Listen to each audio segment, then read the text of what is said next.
Meathead anatomy lesson. Your hamstrings probably aren't as tight as you think they are, and I'm going to explain why. It's very, very common that people will feel their hamstrings get really, really tight when they go to pick up a deadlift, and that can make it hard for them to get into a good deadlift starting position because there's just so much tension in the back of their legs. Might be tempting to do a lot of hamstring stretching, like a sit and reach stretch, to try to loosen up those hamstrings, but I'm going to explain to you why it's probably actually the position of your pelvis and your lower back and not the hamstrings themselves.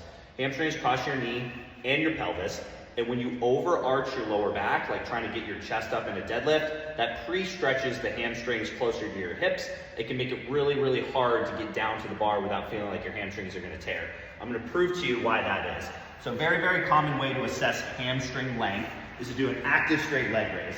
So you lie down, you lift one leg up as high as you can, and you say, okay, my hamstrings are tight if I can't lift up X amount.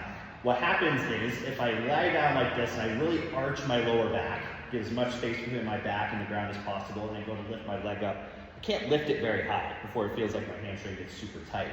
But if I reposition my pelvis, get some core tension, I'm going to pull a band overhead here, really brace my core, push my low back into the ground, suddenly I can like double or triple my hamstring range of motion just because I've repositioned my pelvis. So the point being here is that if your hamstrings feel super tight when you deadlift, you might just be arching your back too much. And you might have to start in more of a brace position so your hamstrings don't feel so stretched when you go to get down in your deadlift position.